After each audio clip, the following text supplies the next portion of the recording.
ಎಲ್ಲ ಪೂಜ್ಯ ಪಾದರಲ್ಲಿ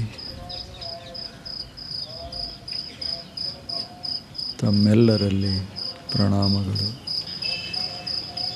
ಭಾರತೀಯ ಅತ್ಯಂತ ಪ್ರಾಚೀನ ಆಧ್ಯಾತ್ಮಿಕ ಜ್ಞಾನ ಗ್ರಂಥಗಳು ಉಪನಿಷತ್ತುಗಳು. 3-4 ಸಹಸ್ರ ವರುಷಗಳ ಹಿಂದೆ ಈ ದೇಶದ ನಿಸರ್ಗ ರಮ್ಯ ಆಶ್ರಮಗಳಲ್ಲಿ ಈ ಉಪನಿಷತ್ತು ಅನ್ನುವ ಜ್ಞಾನದ ದೀಪಗಳು ಹೊತ್ತಿಕೊಂಡು ಯಾರು ಸತ್ಯವನ್ನು ಆಸ್ವಾದನ ಮಾಡಿದರೋ ಅಂಥವರು ಸಣ್ಣ ಸಣ್ಣ ಮಕ್ಕಳನ್ನು ಕೂಡಿಸಿಕೊಂಡು ಅಪ್ರತಿಮವಾದ ಜ್ಞಾನವನ್ನು ಕೊಟ್ಟರು. ಆ ಜ್ಞಾನದ ಮಂತ್ರ ಅಂತ ಕರೀತಾರೆ. ಅಂಥ ಸಾವಿರಾರು ಮಾತುಗಳನ್ನು ನಾವು ಕಾಣ್ತೇವೆ. ಅವಕ್ಕೆ ಉಪನಿಷತ್ತು ಅಂತ ಹೆಸರು. ಆ ಮಾತುಗಳ ಗುಚ್ಛಗಳಿಗೆ ಉಪನಿಷತ್ತು ಅಂದರೆ ದೇವರ ಸಮೀಪ ಕೂತು ಅನುಭವ ಆಗ್ತದ. ಆ ಮಾತುಗಳನ್ನು ಕೇಳಿದಾಗ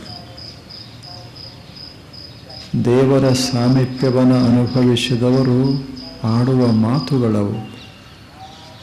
ಅಂಥ ಸುಂದರ ಮಾತುಗಳಿಗೆ ಉಪನಿಷತ್ ಮಾತುಗಳು ಅಂತ ಕರೀತಾರೆ. ಅವುಗಳನ್ನು ಯಾರು ಹೇಳಿದರೂ ಅಂಥವರಿಗೆ ಸತ್ಯದರ್ಶಿಗಳು ಅಂತ ಕರೆದರು. ಸತ್ಯದರ್ಶನ ಅಂಥವ್ರು ಈ ದೇಶದೊಳಗೆ ಆಗ ಬಾಳಿದರು,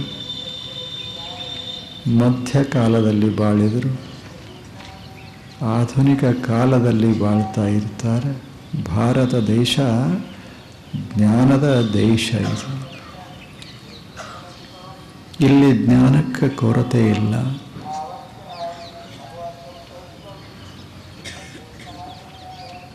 ಅದು ಅಪ್ರತಿಮ ಜ್ಞಾನ, ಅತ್ಯಂತ ಪವಿತ್ರವಾದ ಜ್ಞಾನ.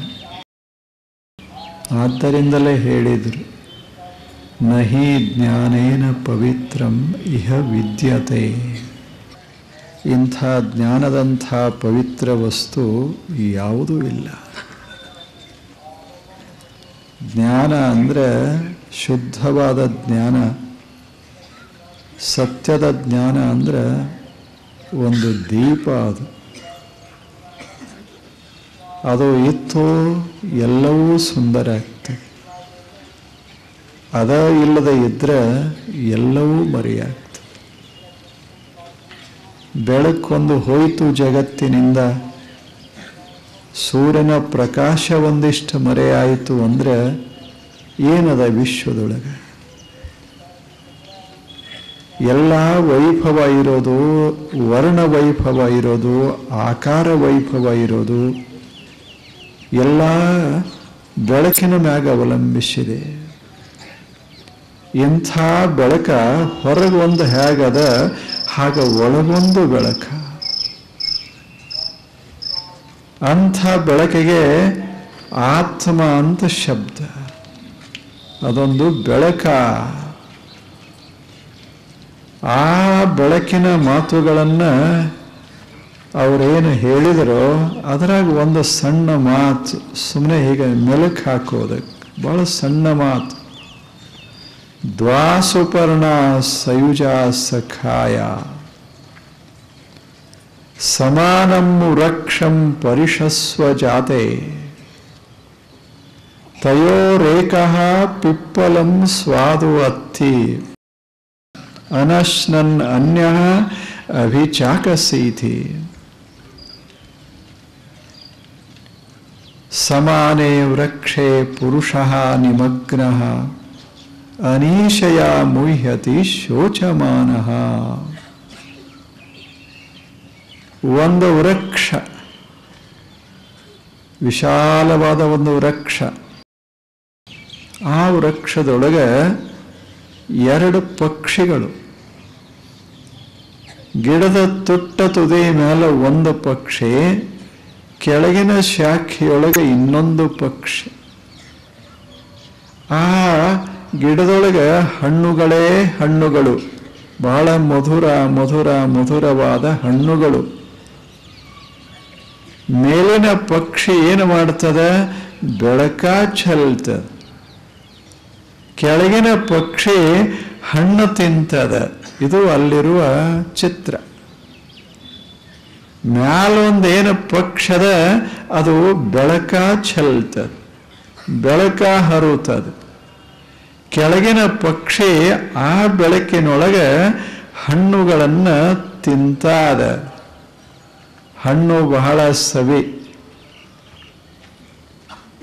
ಇವು 2 ಪಕ್ಷಿ ಸದಾ ಕೂಡೇ ಇರ್ತಾವ.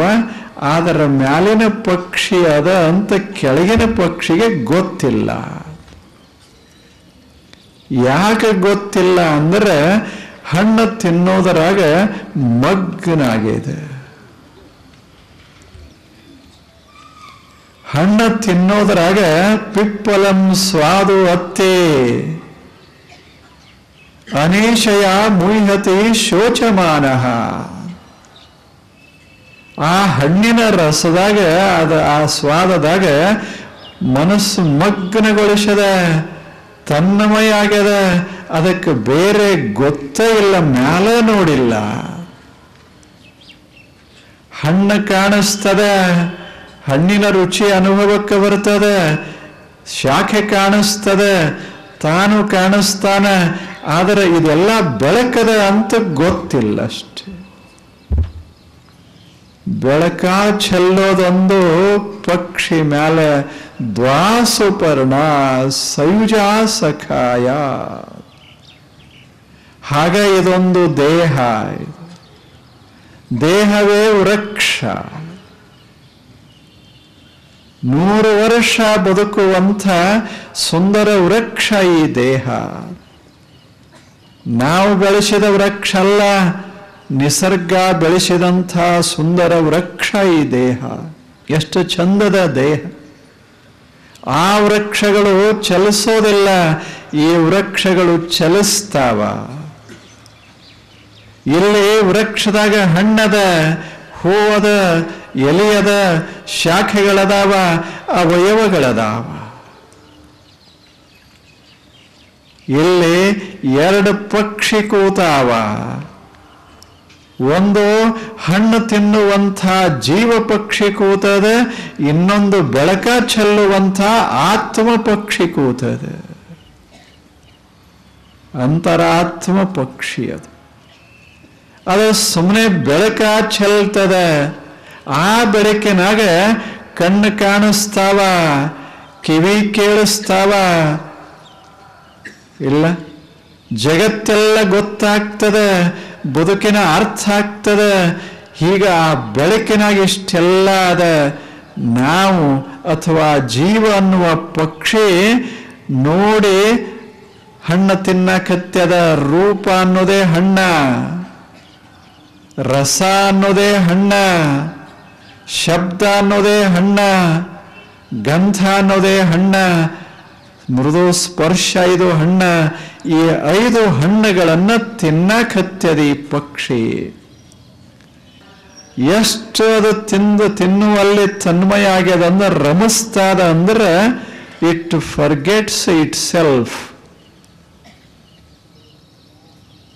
ಅದಕ್ಕೆ ತಾನು ಅದೇನೇ ಅನ್ನೋದೇ ಗೊತ್ತಾಗ್ತಾ ಇಲ್ಲ, ಅಷ್ಟದರಾಗ ತನ್ಮಯ ಆಗ್ಯದೆ.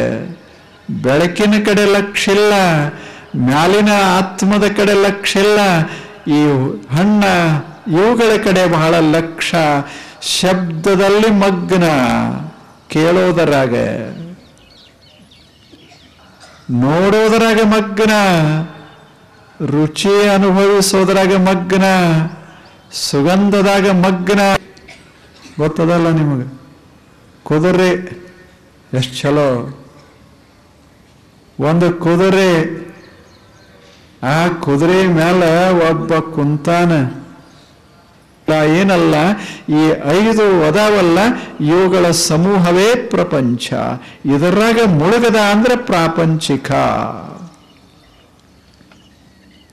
ನಾವು ಮುಳುಗೋದಿಲ್ಲ, ಎದರಾಗರೆ ಮುಳುಗೇ ಬಿಡ್ತೇವೆ.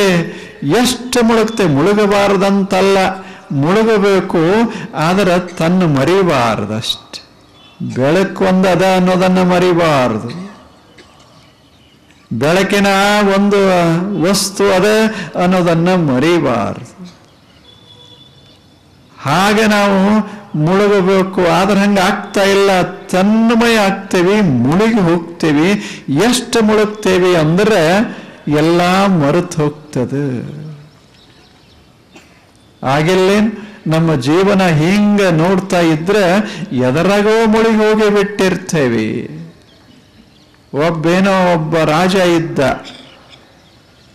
ಬಹಳ ದೊಡ್ಡ ರಾಜ, ಬಹಳ ಒಳ್ಳೆಯ ರಾಜ, ಸುಮ್ಮನೆ ಕೇಳಂಗದೆ. ಆ ರಾಜ ಆತನ ಭಂಡಾರ ತುಂಬಿತ್ತು. ಪ್ರಜೆಗಳು ಮತ್ತು ಮಹಾರಾಜ ಸಂಧಿಸಿದ ಕ್ಷಣಗಳೇ ಇರಲಿಲ್ಲ. ಸಂಧಿಸಿದ ಕ್ಷಣಗಳೇ ಇರಲಿಲ್ಲ, ಅಂದ್ರೆ ಭೇಟಿನೇ ಆಗ್ತಿರ್ಲಿಲ್ಲ. ರಾಜ ಸಾಮಾನ್ಯರಿಗೆ ಸಂಬಂಧ ಬರೋದು ಬಹಳ ಕ್ವಚಿತ್ತಾಗಿ. ಒಂದು ಸಲ ಏನಾಯಿತು ಅಂದ್ರೆ, ಮಹಾರಾಜ ಆತನ ಹುಟ್ಟು ಹಬ್ಬ ಅದು. ಆತ ಡಂಗುರವನ ಸಾರಿದ. ಆ ಡಂಗರ ಏನು ಸಾರಿದ ಅಂದ್ರೆ, ನಾಳೆ ಮಹಾರಾಜನ ಹುಟ್ಟು ಹಬ್ಬ, ವರ್ಧಂತೆ, ಮಹಾರಾಜ ಬಹಳ ದೊಡ್ಡವ, ಸಾರ್ವಭೌಮ. ಅಂಥ ಮಹಾರಾಜ ನಾಳೆ ಒಂದು ದಿವಸ ಬೆಳಗ್ಗೆ 6 ಗಂಟೆಯಿಂದ ರಾತ್ರಿ 7 ಗಂಟೆಯವರೆಗೆ ಆತ ತೋಟದಲ್ಲಿ ಕೂತುಕೊಂಡಿರ್ತಾನೆ, ನೀವು ಬೇಕಾದವರು ಭೇಟಿಯಾಗಿ ಅಂತ ಡಂಗ್ರ ಸಾರಿದ್ರು. ಜನರಿಗೆ ಎಷ್ಟು ಆನಂದ ಆಗಿರಬೇಡ. ನೋಡಿದ ಜನನೇ ಲಕ್ಷ. ಅವಾಗ ಎಲ್ಲರಿಗೂ ದರ್ಶನ ಕೊಡ್ತಾನ. ಎಲ್ಲರೂ ಆತನ ಸಮೀಪಕ್ಕೆ ಕೂಡಬಹುದು, ನಿಲ್ಲಬಹುದು, ಏನಾದರೂ ಮಾಡಬಹುದು ಅಂತ ಡಂಗ್ರ ಸಾರಿದ್ರು. ಆತ ತೋಟದಲ್ಲಿ ಕೂಡ್ತಾನ, ನೀವು ಬೇಕಾದವರು ಬನ್ನಿ ಅಂತ ಡಂಗ್ರ ಸಾರಿದ್ರು.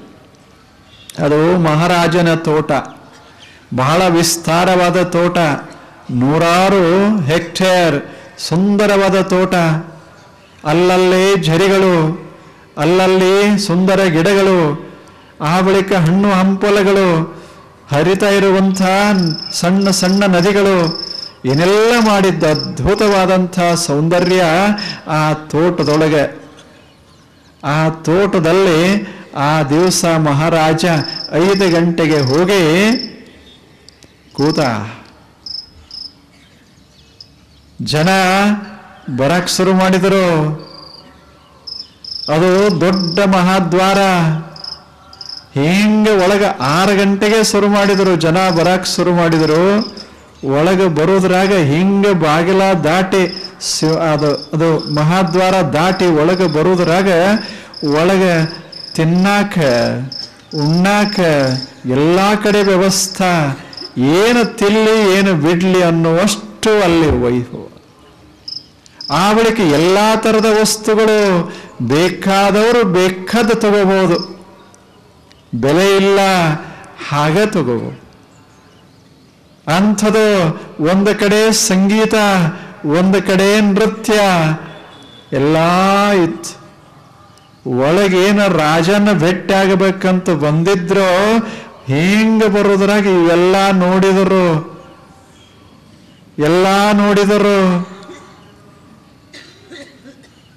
ಸಾವಿರಗಟ್ಟಲೆ ಜನ ಬಂದರು. ಬಂದವರೆಲ್ಲ ನೋಡ್ಕೋತ ಹೋದರು, ತಿನ್ಕೋತ ಹೋದ್ರು, ಕುಣ್ಕೋತ ಕೂತರು, ರಾಜನ್ನ ಮರೆತರು. ಯಾವುದಕ್ಕೆ ಬಂದಿದ್ರೋ ಅದನ್ನು ಮರೆತರು. ಅವರು ಮರೆಯಲಿಲ್ಲ, ಮರೆಸ್ತೋ. ಯಾವುದು ಮರೆಸ್ತೋ? ಶಬ್ದ ಮರೆಸ್ತೋ, ರುಚಿ ಮರೆಸ್ತೋ, ವೈಭವ ಮರೆಸ್ತೋ, ವಸ್ತುಗಳ ಮರೆಸಿದ. ಒಬ್ಬ ಭೇಟಿ ಆಗಲಿಲ್ಲ. ಮಹಾರಾಜ ಏನು ಮಾಡ್ತಿದ್ದ? ಏನೂ ಮಾಡ್ತಿರ್ಲಿಲ್ಲ. ಗಿಡದ ಕೆಳಗೆ ಅಗತಿ ಮಾಡ್ತಿದ್ದ ಮಹಾರಾಜ್. ಯಾರೇ ಬಂದಾರ ಅವ್ರ ಮಟ್ಟಕ್ಕೆ ನಾನು ಭೇಟಿ ಆಗಬೇಕು ಅಂತ ತಿಳ್ಕೊಂಡು ಸಾಮಾನ್ಯ ಜನರಂಗ ಕೆಲಸ ಮಾಡ್ಕೋತಿದ್ದ, ನೀರು ಬಿಡ್ಕೋತಿದ್ದ. ಆದರೆ ಅವನ ಕಡೆ ಒಬ್ರು ನೋಡ್ಲಿ. ಕನಿಷ್ಠ ಮಹಾರಾಜ ಎಲ್ಲಿ ಅಂತೂ ಕೇಳಿಲ್ಲ. ವರ್ಧಂತಿನೂ ಮರೆತೋಯ್ತು, ರಾಜನೂ ಮರೆತು ಹೋದ, ನಾವು ಯಾರನ್ನೋದನ್ನು ಮರೆತು ಬಿಟ್ಟಿದ್ರು. ಎದರಾಗ being immersed in the sense pleasures, ವಿಷಯಗಳ ಇದರಾಗ ಸುಖದಾಗ ಮಗ್ನಾಗಿ ಹೋಗಿದ್ರು ಸಾವಿರಾರು ಜನ. ಕೊನೆಗೆ ಸಾಯಂಕಾಲ ಒಬ್ಬ ಮನುಷ್ಯ ಬಂದ,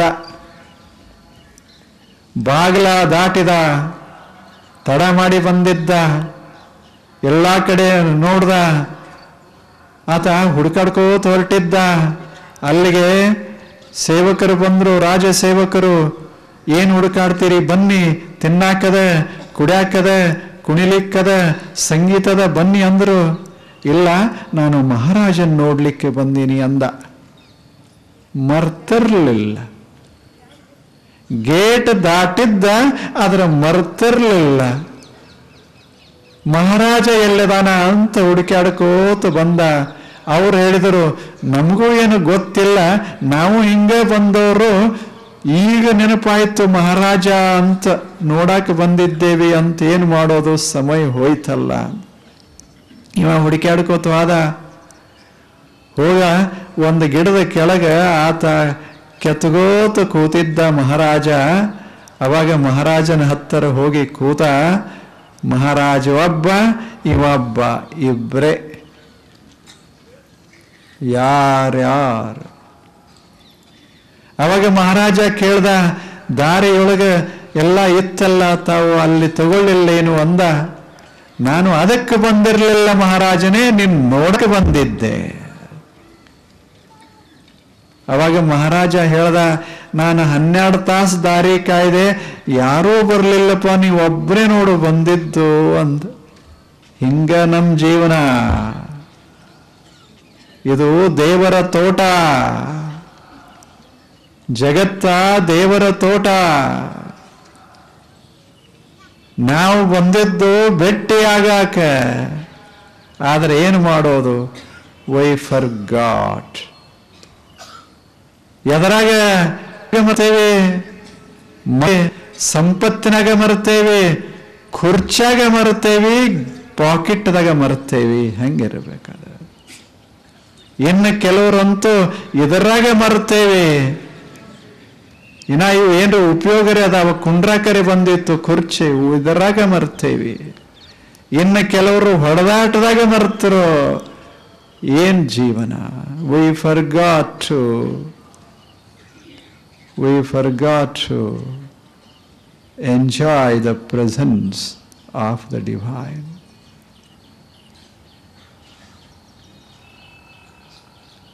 Being in the presence of the divine,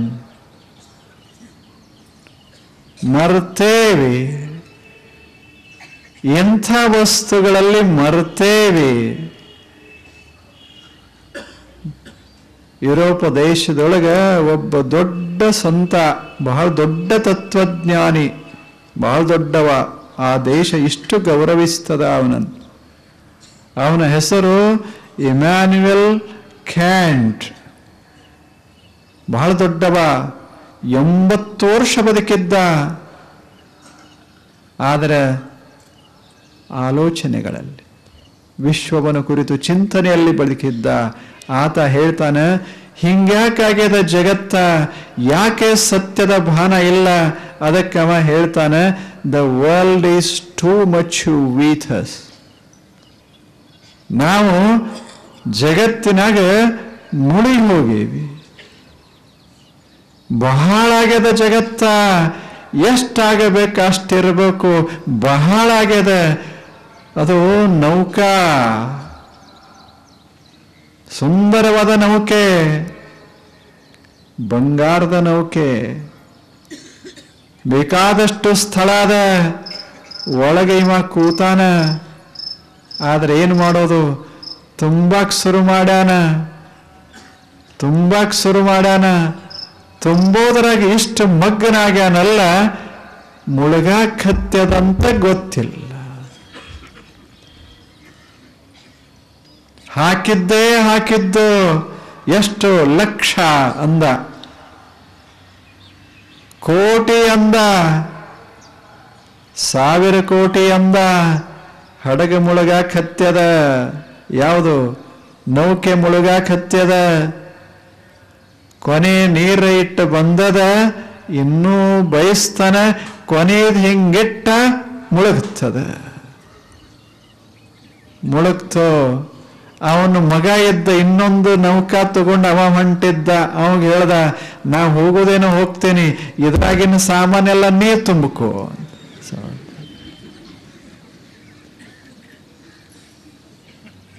ಅವನು ತುಂಬಕ್ ಶುರು ಮಾಡಿದ. ತಂದೆಯ ಪರಂಪರೆ ಮಗ, ಮಗನ ಪರಂಪರೆ ಮೊಮ್ಮಗ. ಪರಂಪರೆ ಯಾವುದು ಅಂದ್ರೆ ಬರೀ ಮುಳುಗೋದೇ ಪರಂಪರ. ನಮಸ್ಕಾರ.